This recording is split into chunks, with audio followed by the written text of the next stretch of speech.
अस्सलाम वालेकुम, it's me dietitian इसका इम्फाल। उम्मीद करती हूँ आप सब खैरियत से होंगे, अल्लाह ताला के फजलो करम से बिल्कुल ठीक ठाक होंगे।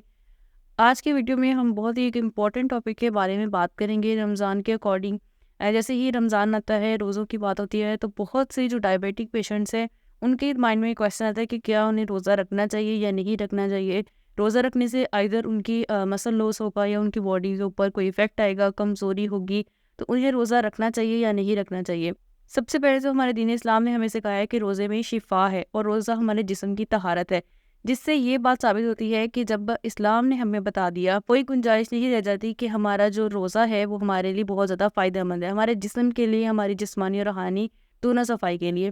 तो इससे ये साबित होता है कि हमारी बॉडी को रोज़े से कोई इफेक्ट नहीं होता, आइदर वो डायबिटिक पेशेंट्स हैं और डायबिटिक पेशेंट्स नहीं है। सबसे पहले तो ये कि जब हम डायबिटिक पेशेंट्स रोज़ा रखते हैं तो उससे उनके जो इंसुलिन लेवल्स होते हैं वो कम होते हैं, ठीक है। जब इंसुलिन लेवल्स आपकी बॉडी में कम होंगे, आपके ब्लड ग्लूकोज लेवल जो है वो खुद ही मेंटेन होने लग जाते हैं। अच्छा, हमारे यहाँ ये है कि डायबिटिक पेशेंट्स जो है उनका एक ही टारगेट होता है कि हमने अपने ब्लड ग्लूकोज जो लेवल्स हैं उनको मेंटेन करना है, उनको मैनेज करना है कि वो ज़्यादा ना हो, कम हो। लेकिन असल जो टारगेट होना चाहिए अगर आपने डायबिटीज़ को ट्रीट करना है तो वो ये कि आपके जो इंसुलिन लेवल्स हैं वो बैलेंस होने चाहिए। जब आपकी इंसुलिन लेवल बैलेंस होगा तो खुद ही आपके जो ब्लड ग्लूकोज है वो खुद ही मेंटेन होगा।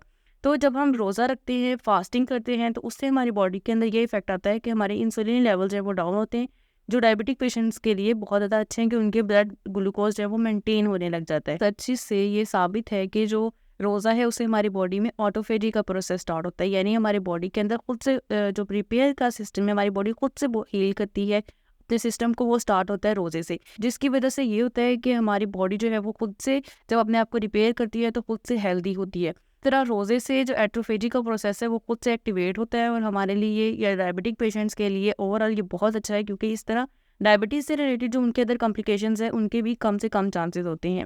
नेक्स्ट ये कि डायबिटिक पेशेंट्स को जब इफ्तारी और सहरी में अपनी जो डाइट है उसका बहुत ज़्यादा ख्याल रखना चाहिए ताकि उनके जो ब्लड ग्लूकोज है लेवल वो मेंटेन हो सके।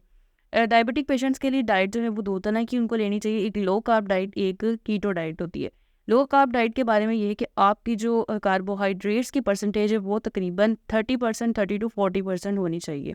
और जो लो कीटो डाइट है उसके अंदर आपकी कार्बोहाइड्रेट की परसेंटेज जो है वो बिल्कुल 5% तक होनी चाहिए, ऑलमोस्ट, या 5% से भी कम होनी चाहिए कार्ब्स की परसेंटेज। डायबिटिक पेशेंट्स जो है इनकी बॉडी में कार्बोहाइड्रेट की मेटाबॉलिज्म की इम्पेयर्ड हुआ होता है, ठीक है, जिसकी वजह से वो कार्बोहाइड्रेट्स को प्रॉपर जो है वो यूटिलाइज नहीं कर पाते और उनकी बॉडी से एज इट इज ग्लूकोज जो है वो रिमूव होता जाता है, मसल्स में स्टोर नहीं होता। तो जब आपकी बॉडी के अंदर एक डिसफंक्शन है, वो कार्बोहाइड्रेट्स का प्रॉपर यूज ही नहीं कर पा रही, तो हमें चाहिए कि हम अपनी डाइट के अंदर भी कार्बोहाइड्रेट्स को कम से कम रखें ताकि हमारी बॉडी जो है वो उस प्रोसेस को हील कर सके, ठीक है, वो यानी कि वो रिपेयर हो सके, ठीक हो सके।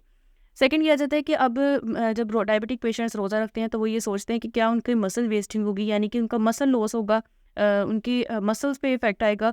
तो देखें, स्टार्ट के अंदर जब 1-2 रोज़े या 3-4 रोज़े तक आपको जो है वो थोड़ा फील होगा, कमज़ोरी भी फील होगी, मे भी मसल लॉस भी आ सकता है, लेकिन जैसे ही बॉडी को इसकी आदत होती है या आप इसकी रूटीन के अंदर जाते हैं तो बिल्कुल भी आपको जो है वो मसल वेस्टिंग नहीं होती, वीकनेस नहीं होती, बल्कि आप जो है वो खुद एनर्जेटिक फील करते हैं।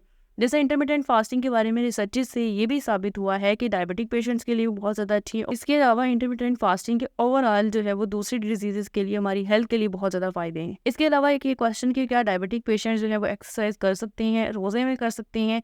तो जी बिल्कुल, डायबिटिक पेशेंट जो है वो एक्सरसाइज भी कर सकते हैं।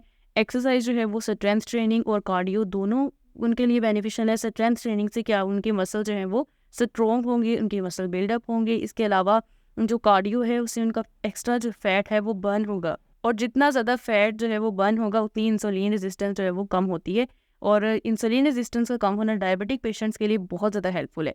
तो आसान अल्फाज में ये कि आपको जो है वो एक्सरसाइज लाजमी करनी चाहिए, कार्डियो भी करें, स्ट्रेंथ ट्रेनिंग भी करें।